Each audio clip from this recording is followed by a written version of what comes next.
We are in an emergency.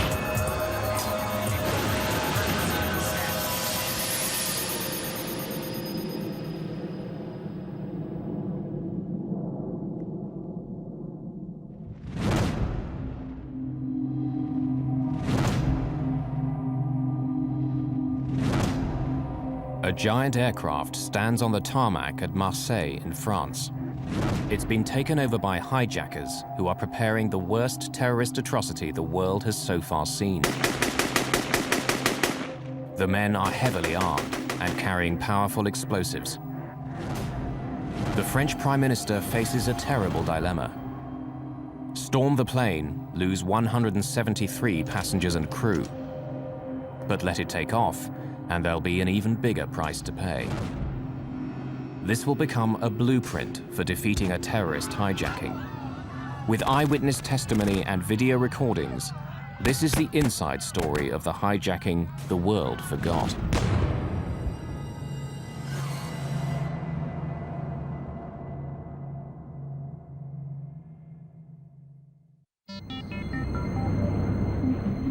It's Christmas Eve 1994. An Air France jet is on final approach to Algiers airport. It's the early morning flight from Paris to this former French colony on the north coast of Africa. The plane is an Airbus A300 with a crew of 12 on board. 3 greens. This is no ordinary landing. Algeria is in a state of civil war. The area around the airport has been the scene of fierce fighting. There's a very real threat of missiles being fired at the plane as it comes in to land. The flights to Algiers are only done by volunteers because of the terrorist threat. We're all aware of it. We accept the risk. So dangerous is it that Air France, the French state airline, has asked its government if it really needs to continue these flights to Algiers. So far, there's been no reply. 100 feet. 50 feet. 20 feet. Reload thrust engage. The captain of Air France Flight 8969 is Bernard Delem, a highly experienced pilot. This is his first ever television interview. The events are still so threatening to him that he'll only appear in silhouette. There were some security measures, like on any other flight, and a few extra ones since we were in Algiers. But at my level, I had no qualms about flying there. Even now, 10 years later, I can still say that I like doing in Algiers. The plane will only be on the ground for the short time it takes to clean, refuel, and board the passengers for the return flight. They're mostly Algerians, but many are French, escaping for a while the perils of life in Algeria. 3 years earlier, Islamic fundamentalists had won the elections there, hoping to install an Islamic state. But then the military seized power and imprisoned their leaders. Since then, Algeria has descended into chaos. Like every other year, I decided to come and spend the holidays in France, and I had a cousin with me. I was chief stewardess at Air Algeria, and I wouldn't take any other flight but Air Algeria normally. But when I arrived at the airport, there were no seats left. The flight was full. But an Air France booking agent suggested that I take the Air France flight. So I did. At least I'd be certain of taking off. Boarding is nearly over, but then, another sign of the fraught security situation, police board the plane for one more check. Presidential police, you two take the rear.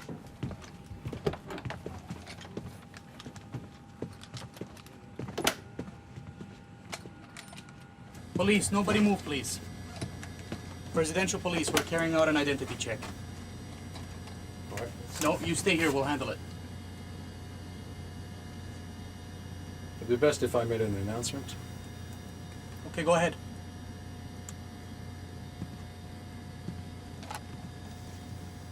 Ladies and gentlemen, good day. This is your captain speaking. There will be a short delay while the police will come to their cabin to carry out a passport check. Please remain seated. We apologize for the inconvenience. We should be on our way shortly. Passport.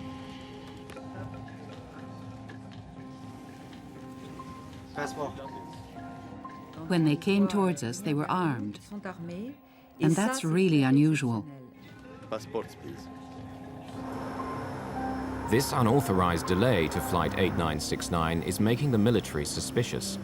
Algerian special forces, known as the Ninjas, are already heading towards the plane. I looked outside and I could see the ninjas out there, the Algerian special forces. I said to myself, why are there so many of them? Tarout means infidels. And when he said that, I knew straight away that they were terrorists. There it was. All of you, get to the back! Hurry! Shut that voice of Satan! Sit down! You two, don't move! Nobody move! We are not the police. We are Mujahideen. The men are not police, but terrorists. They belong to a violent group of Muslim extremists. They aim to force an Islamic State on Algeria, no matter what it takes. And seizing the plane is part of that plan. Inshallah! When that happened, it was like a rock falling. Like lead. I don't know which. It was horrifying. Look at this! This is a very powerful bomb! There are others just like it! Ready for a great fireworks show in the sky! We are the Mujahideen of the people! God has chosen us to die, and you to die with us! The leader, 25-year-old Abdullah Yahya, is a notorious killer. There is nothing to fear! God awaits us all in his heavenly paradise!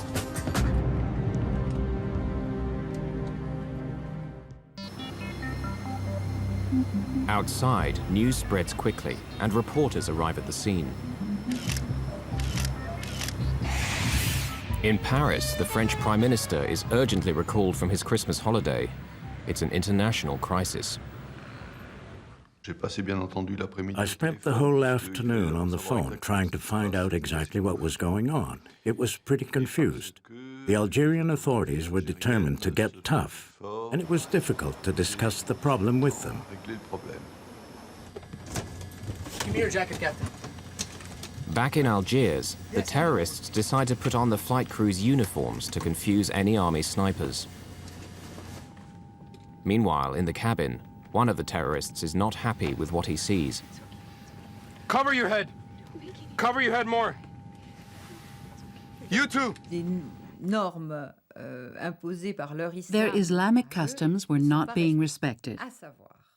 Men and women sharing the same toilets, sitting next to each other. And above all, women with their heads uncovered. That was intolerable for Lotfi, and it threw him into a rage. Lotfi's character is very peculiar. We called him the madman because really he was always on a knife edge. He had fits of rage. He was always on the brink of fury. What he saw there in the cabin was intolerable for him. He had to cover these women up. Now, 2 hours into the hijacking, the terrorists want to talk to the Algerian military. You in the tower! We have taken control of this Air France flights. We are the armed Islamic group. Do you hear me? Do you understand? Do you hear me? What is wrong with this thing? They don't hear me. They couldn't hear you because you both talked at the same time. You have to start again. You tell them. Do it. Air France 8969. What do you want me to say? The terrorists order Captain Delem to take off for Paris. They say they're going to hold a press conference there. But the plane can't move. The passenger boarding stairs are still attached, and the Algerian authorities have parked vehicles to block the runways. Air France 8969. The passenger boarding stairs are still in place. Please remove them immediately. They meet with a blank refusal. Things are starting to go wrong for the hijackers. The Algerian strategy is not to give way on a single point, but it's a dangerous policy, as they are soon to find out. We are going to blow up the wall! We are going to blow up the plane and everyone in it! Do you hear me? Do you hear me? Armed terrorists have hijacked an Air France jet at Algiers airport. They want to leave for Paris, but the government won't let them. It's a stalemate for the moment. I'll say it one more time. Please remove the boarding stairs so that we can leave for Paris. You think we are joking? We will show you how we are joking. We are soldiers of God. We are ready to die. We will show them. The terrorists are about to send a message to the Algerian government. During the passport check, they've identified among the passengers an officer of the Algerian police. Then 2 rows behind me, there was a policeman. Can you come with us, please? We need your help. He asked the policeman to follow him. It's crazy, I don't know if he knew, but he was very hesitant. He was walking, but reluctantly, because he didn't know what was going to happen to him. Open the door, please.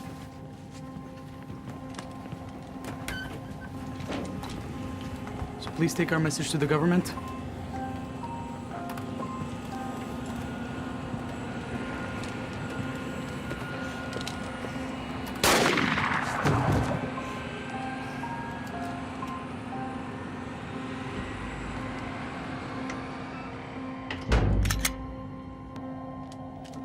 Few passengers are aware of the murder, nor are the pilots.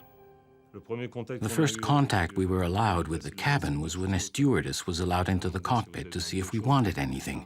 I said, we'd like a glass of water, because it was hard to swallow, as you can imagine. Our throats were very dry. Just then, she whispered to me, they've already killed a passenger. I was dumbfounded because we had no idea. We'd heard nothing. But the passengers are growing more concerned about what's going on outside. There are signs that the Algerian Special Forces are preparing for an armed assault. The biggest worry that we all had was that the ninjas, the Algerian Special Forces, would attack the plane. Things were going on inside the plane, sure, but anything that would come from the outside would upset things, and that scared us. As French Interior Minister at the time, Charles Pasqua knows exactly how the ninjas operate. They were trained by us.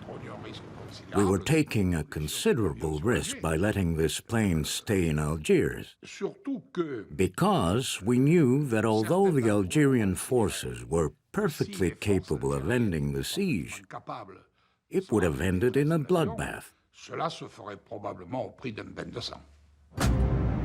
The Algerian military maintained their hard line, so the terrorists are about to raise the stakes again.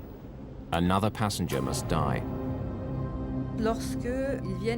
When they came for the second passenger, we knew things were going wrong.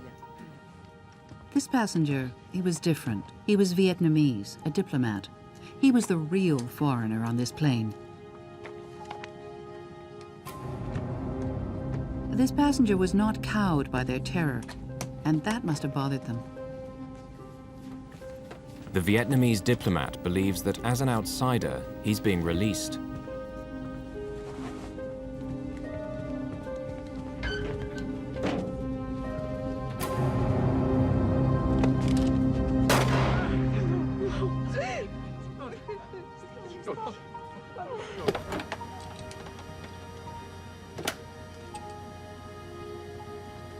The stewardess went back to the cabin and came back with a bottle of water and some glasses. She served us and whispered, it's not 1 now, it's 2.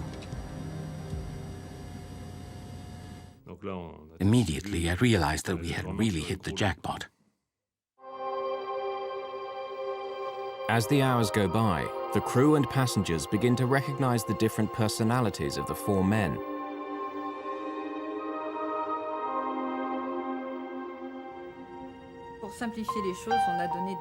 To make things simpler, we gave them names. Yaya gave us his name straight away, so that was easy. He was in charge. He looked a little bit like a student.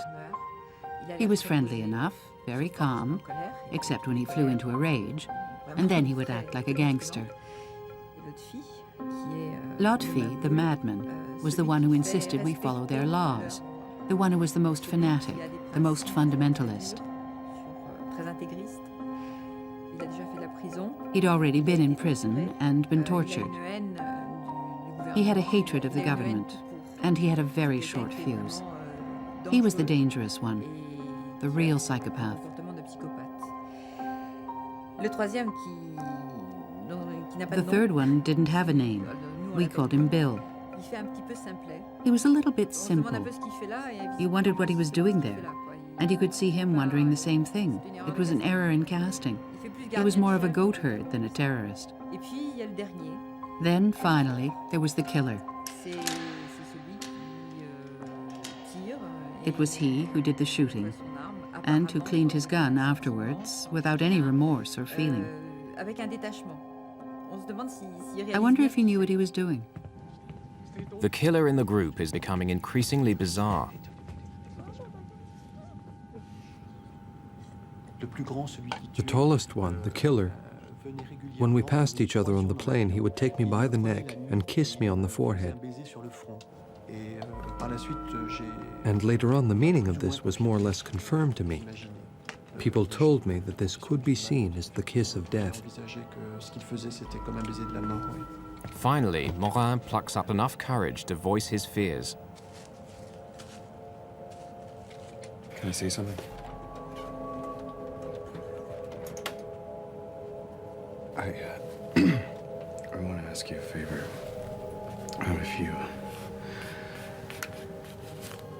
If you decide to kill me, I want you to promise me. I don't want to be killed by a bullet in the back, because when I die, I want to be able to see your face. What are you afraid of? Well, it's impossible not to be afraid with what's going on the plane. You don't need to worry. Because if I kill you, you will be a martyr. You will go straight to paradise.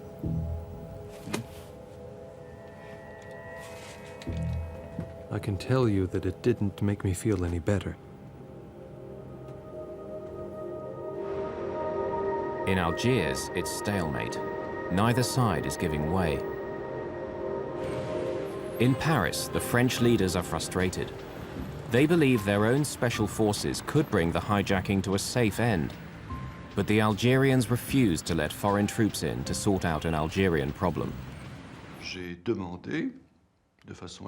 I asked the Algerian authorities extremely forcefully and urgently to let the plane take off, because I considered that it was a French plane belonging to Air France, which, although it had on board a majority of Algerians, had dozens of French there too.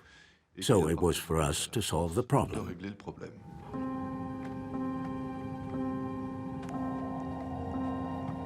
Night falls. Air France Flight 8969 is pinned down by spotlights. The passengers have now been held hostage for 7 hours. Initial panic has given way to a tense calm. Few realize that 2 passengers have been murdered. The crew is working hard to defuse the situation. All these buttons, like here, for instance, it's the APU, auxiliary power unit. The role of a crew in these conditions is to keep things calm, to earn trust, to keep things going, which is very important. At the start of a hostage-taking, it's always violent. You have to buy time, to calm people, to show what you're like, to find out who they are, and so on. And then try to gain their trust.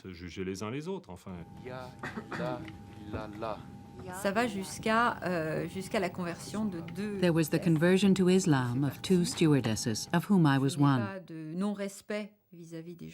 It was a request from the terrorists. I don't have any disrespect for believers, but if it could help calm the terrorists down, then I didn't have any problem faking a conversion. We are going to blow up the world! We are going to blow up the plane and everyone in it! Do you hear me? Do you hear me? Through the night, the threats and ultimatums continue. But the Algerian government will not give in. It's a battle of wills. At one point, it was quite calm. I made a tour of the cabin about 2 in the morning.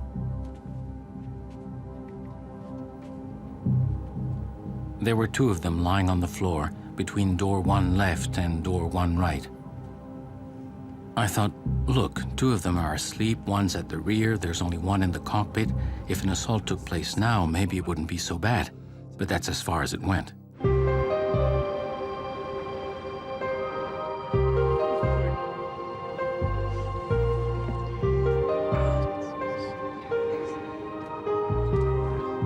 After a restless night, the passengers wake up.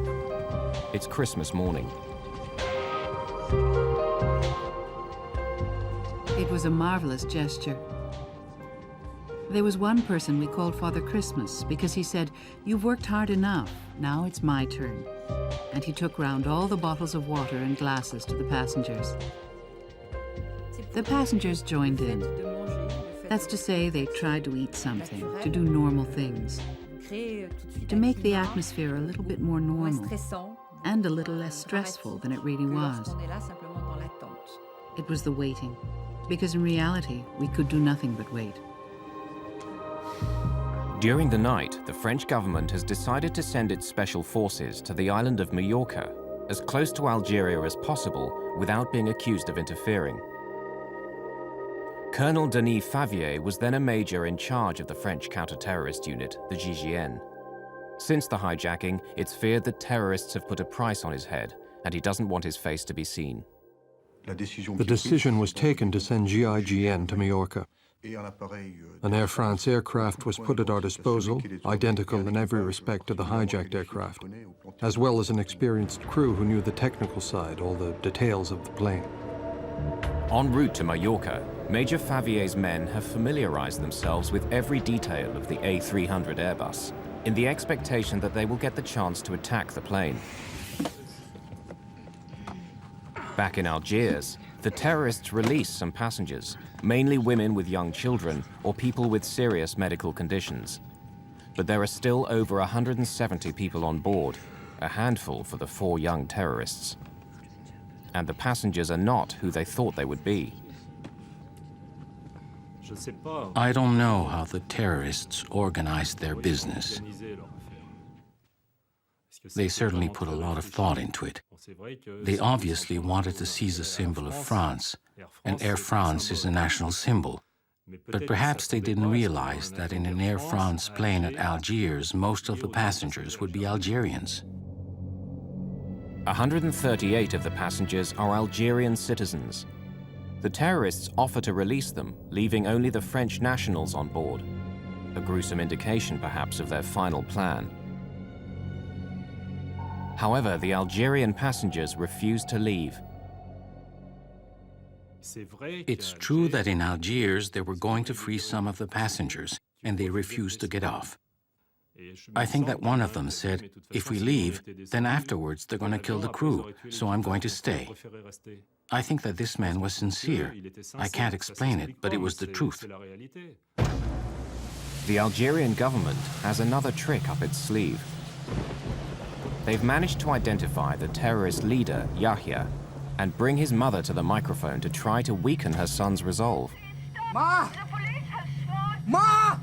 I love you, but I love God more!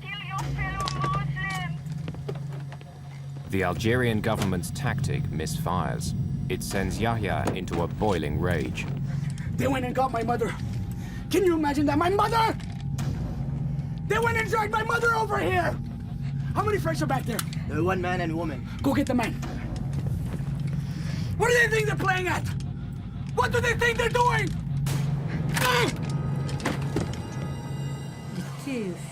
He was furious.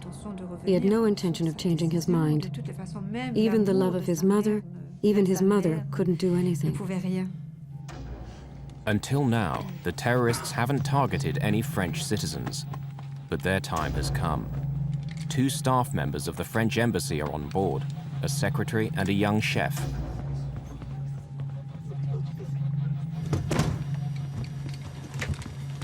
Okay, now we will teach you how to play games with us. Are you listening to me? You tell them that if they don't let the plane take off, we will kill every single passenger 1 by 1. Tell them. My name is Yannick Beunier. I work at the embassy. They're threatening to kill us. If you do nothing, they'll start the executions. You've got to do something, and quickly. Quick as you can. We care nothing for you. We are soldiers of God. We'll kill him and we'll throw him outside the door. You can come and pick him up. Get me a magazine. He was terrified, Yannick. He was looking at me, but he was terrified. Was he pleading with me to help him?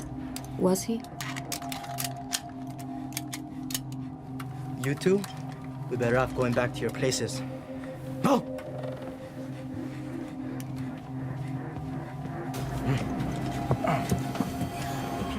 I was saying to myself, no, it's not possible. It can't happen like this. It's not possible.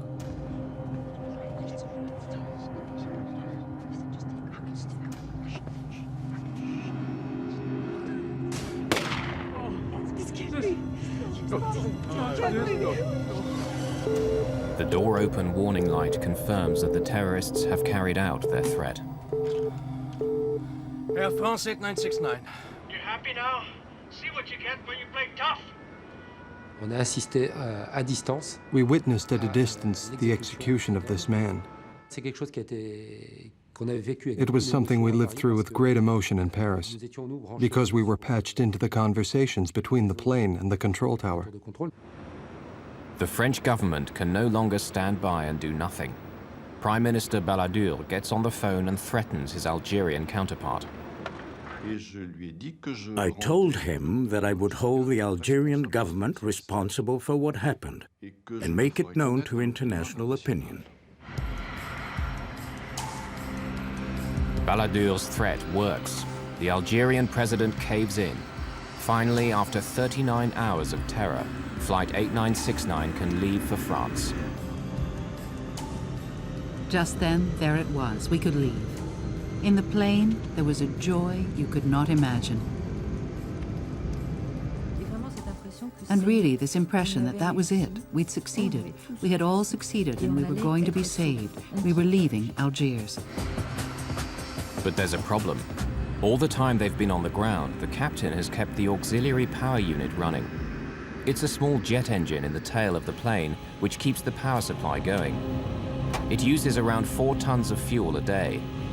Now there isn't enough to reach Paris. Only Marseille on the southern coast of France. Navigation lights. On. Air conditioning packs. Flight 8969 prepares to take off. The crew are relieved to be going home. Both they and the passengers believe that whatever the future holds, it can't be as bad as what they're leaving behind.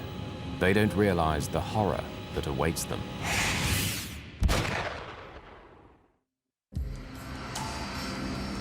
After 2 days of terror and the death of 3 passengers, the Algerian authorities are allowing Flight 8969 to leave for France.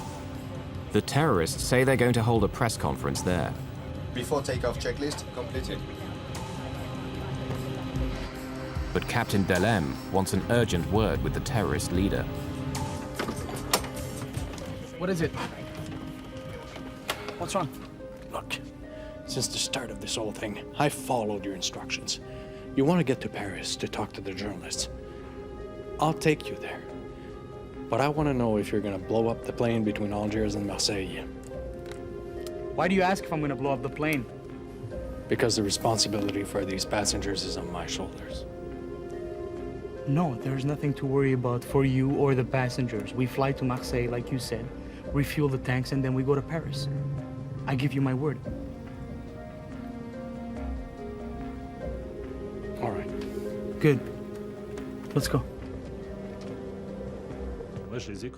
Me, I believed them when they told me that the plane would not be blown up between Algiers and Marseille.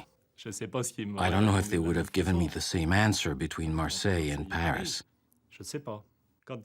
When someone's got explosives, they're not for making a birthday cake.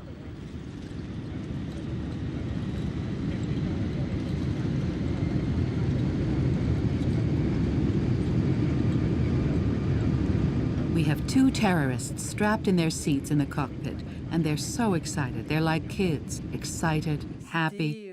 What's more, they'd succeeded. At 3:30 in the morning on the 26th of December, the plane approaches Marseille airport. They're unaware that Major Denis Favier and his French special forces have got there ahead of them from Mallorca and are now planning a showdown. Normally you arrive on ground that's held by the enemy, but here it's the enemy who's going to arrive on ground where you are in total control. And that's a key element in the success of the operation. 50 feet. 20 feet. For the terrorists, it's the magic moment. We are landing in France. We'll get fuel.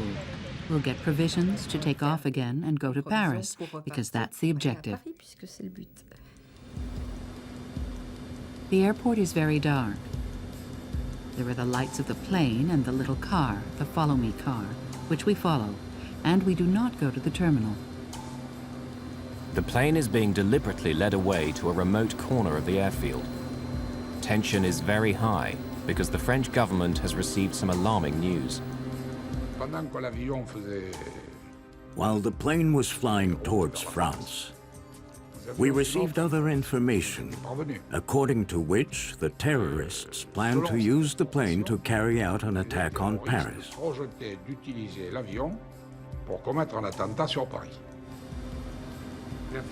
The information was credible, and we took it seriously. So the decision was made that no matter what, the plane would not take off from Marseille.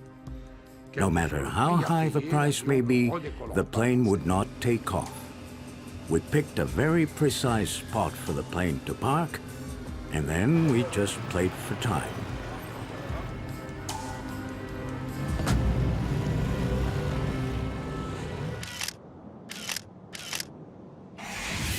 The French tactics will now be dictated by Major Favier.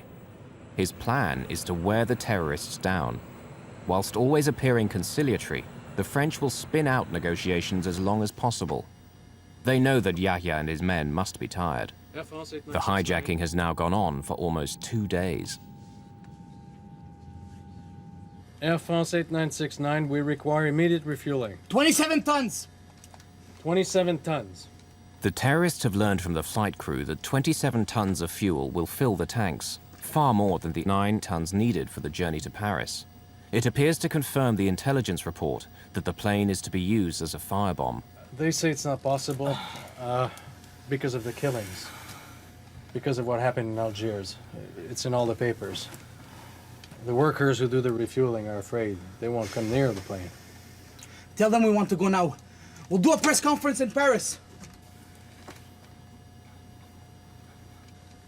Air France 8969, they want to leave for Paris right away. They wish to hold a press conference in Paris.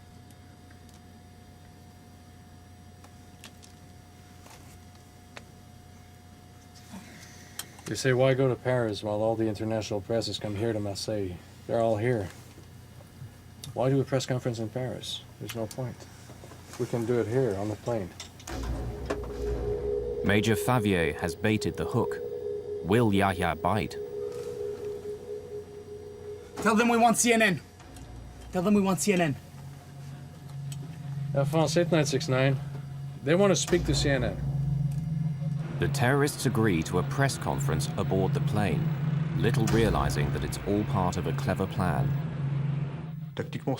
Tactically, this press conference was important because it enabled us to get some of the passengers moved to the rear of the plane. The negotiators asked that the front of the plane be cleared for the press conference. The real reason is to create a clear area for the French special forces when they storm the plane. Because what the terrorists don't realize is that the plane's doors can be opened from the outside. Are they coming? No, not yet. By now, the plane has been sitting on Marseille's taxiway for 12 hours. The French special forces know how many terrorists there are and where they are. It's believed the French special forces planted microphones on the fuselage of the plane. Now they're waiting for the sun to go down to take advantage of the dark. On the plane, they know nothing of this. They're still waiting for the press to arrive. Tower 8969. Everything's ready here. You can send the press now.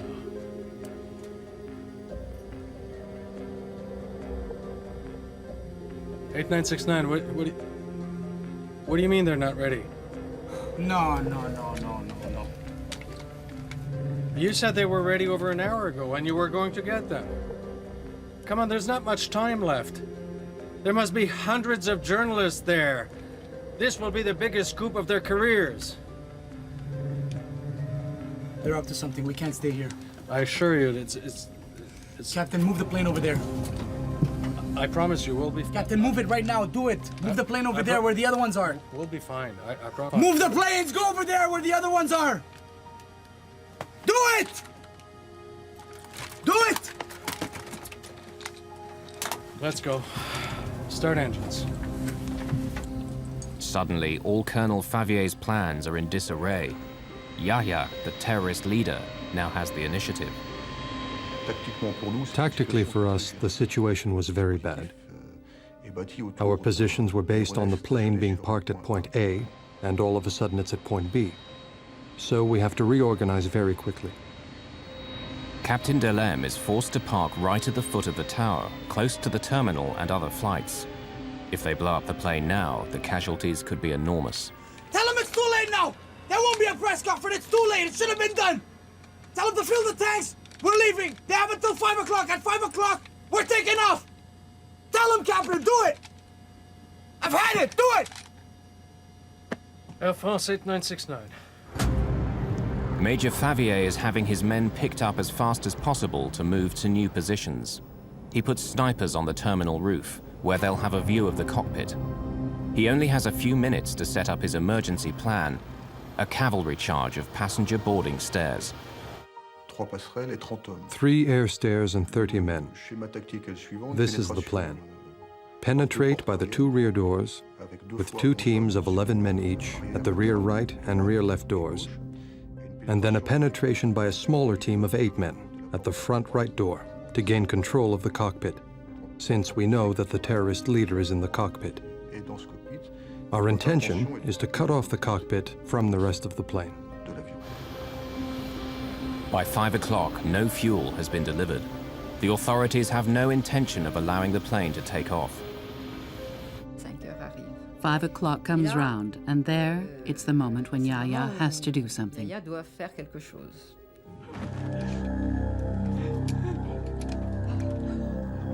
Yahya enters the cabin to choose his 4th victim, but he seems reluctant.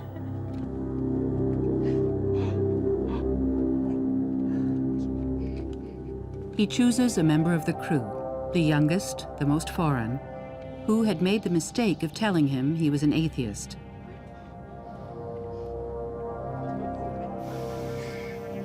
I don't want to do this. But I got no choice.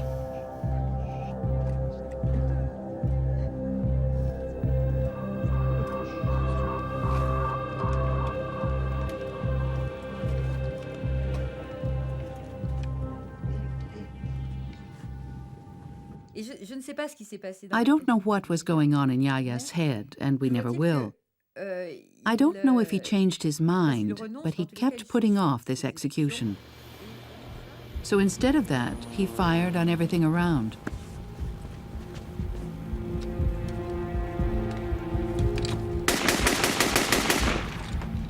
The hijackers know they are in the endgame. But then they discovered there was a public address, and they started reciting verses from the Quran. It was very difficult because it was the prayers for the dead. We had to prepare ourselves for death. We were going to die as martyrs. God was waiting for us. There was silence, and all of a sudden it was a state of panic. The terrorists know the French negotiators are in the control tower. They decide to send them a message.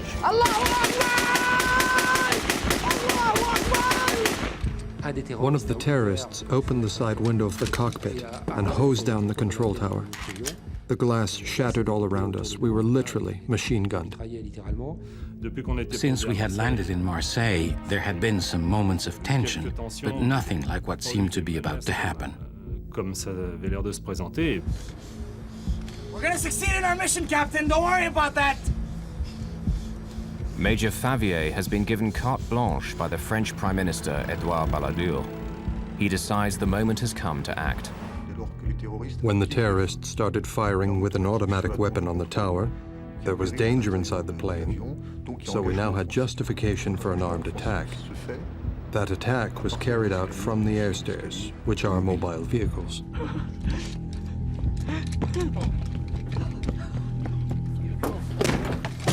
They're coming! The Taru are coming! At that moment, everybody understood, them and us, that it was the beginning of the assault. The cavalry charge is underway. This is actual footage of the attack. There are 8 of us on the front right air stair. The first air stair gets to the aircraft. There's a small problem with the height, as it was a little bit higher than the door. The door hits the top of the air stair, a slight step back, the door opens, the air stair touches the plane, and the group goes in. Then it's the apocalypse.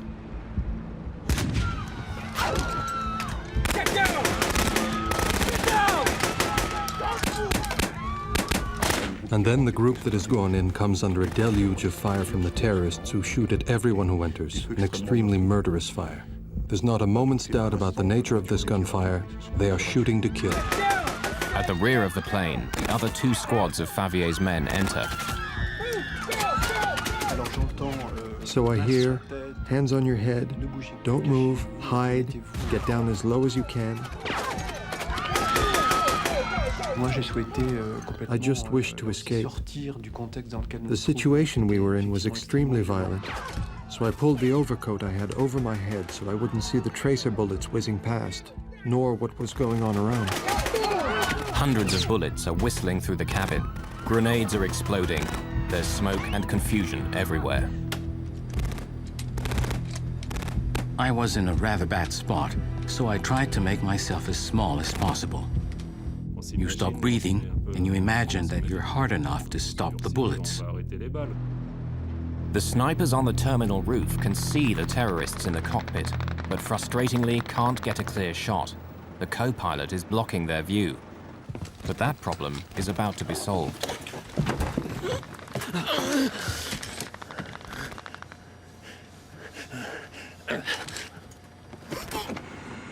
Actual video footage shows the co-pilot, Jean-Paul Borderie, falling onto the hard concrete.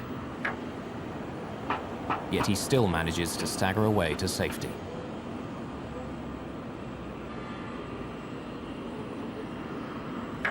It gives the snipers the chance they've been waiting for.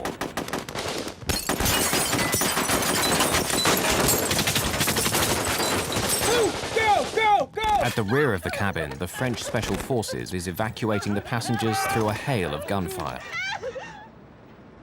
But cabin steward Christophe Morin finds himself unable to escape. I tried to take with me a woman, a passenger who had been sitting next to me, but she was too fat, she could not come. So we just held hands. Unbelievably, only a few minutes after the assault began, most of the passengers have been rescued. By now, only 1 terrorist is left alive, but he's going down fighting. There was only the flight engineer and me left in the cockpit. We looked at each other, and there's just this one terrorist. He looks at us, one after the other. His 3 colleagues are here, dead or nearly so. Out of spite, he could have killed both of us. He didn't. What more can I say? I think that after 54 hours, there is mutual recognition and respect, quote-unquote, between the terrorists and the hostages. Yes, bonds were created in this drama. And I think these bonds were activated, and that they perhaps contributed to saving the lives of some members of the crew.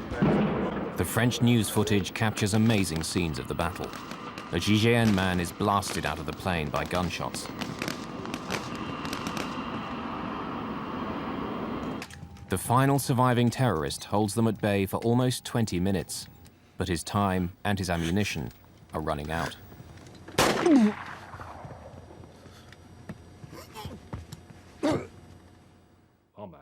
The flight engineer and I looked at each other. We knew exactly the situation we were in.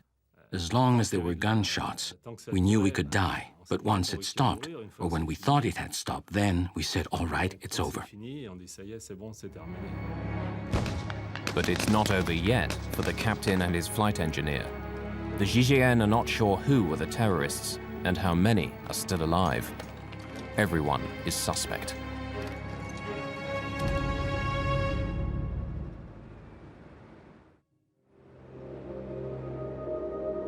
The battle around the cockpit has been so fierce that everyone believes the flight crew are dead. The French special forces suspect that any survivors may be terrorists in disguise. The flight engineer is hustled off the plane and handcuffed. Get up! Hands on your head. I'm the captain of the plane. I will get out, but not with my hands on my head. I would never have left the cockpit with my hands on my head. After all I have been through, I would not be punished like a child. When we saw Bernard and Alain come out, we couldn't believe it. Alain was handcuffed and his shirt was covered in blood. He said, "I'm deaf, I'm deaf." But we said, "Yes, but you're alive." We told them, "He's our flight engineer, let him go." It was incredible.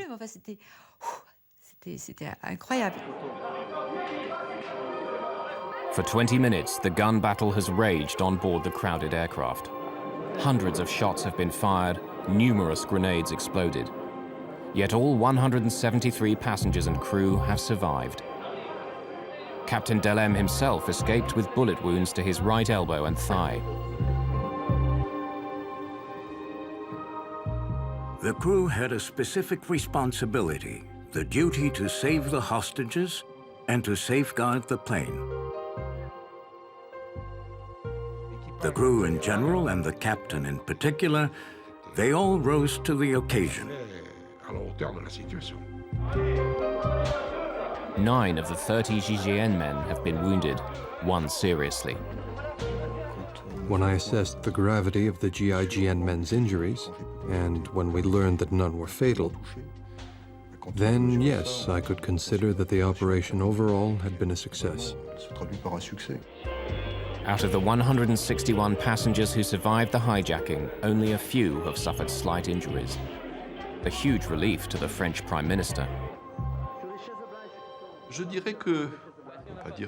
I cannot say that I was calm that day, but I considered that there was no other decision to be made than the one I took. So the only thing that was left for me was to hope that things would unfold well. And as a matter of fact, they unfolded exceptionally well. I would not have dreamed that they would go that well.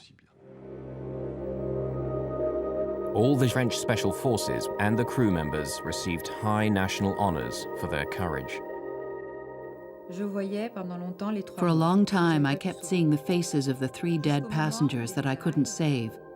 Then, when the time of the medals came, I realized that I had helped save 170 people. It's a lot more gratifying, and it allowed me to mourn and get over it. I don't wear the medal, but I'm proud of having it, and I consider that we deserved it. We only did what we were supposed to, our job. It was a textbook mission, one of the most successful anti-terrorist operations ever carried out. But the traumatic experience will never leave the survivors. Zahida Kakachi, the passenger, could not stay in Algeria. She became so anxious about her safety, she emigrated to France.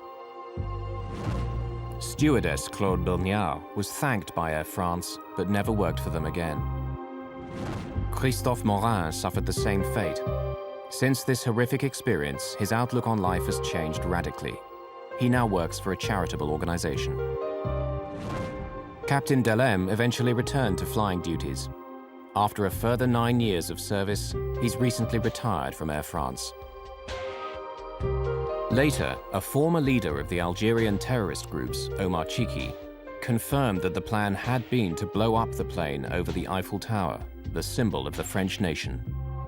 Hundreds might have been killed when the plane crashed down onto the crowded streets of Paris. They never tried again, and the world would forget this hijacking. Until 7 years later.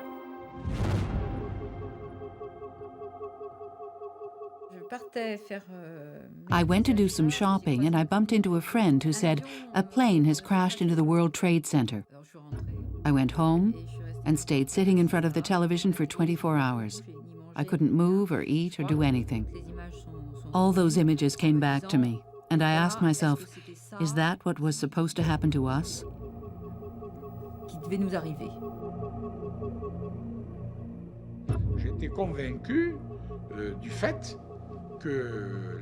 I was convinced that the terrorists wanted to crash the plane over Paris. To them, it would have been a great feat. Crashing a plane on the Eiffel Tower or the Élysée Palace would be an extraordinary feat. Above all, I kept thinking, we had apprentice terrorists, boys who didn't understand very well what they were doing. But voila, they taught everyone a lesson.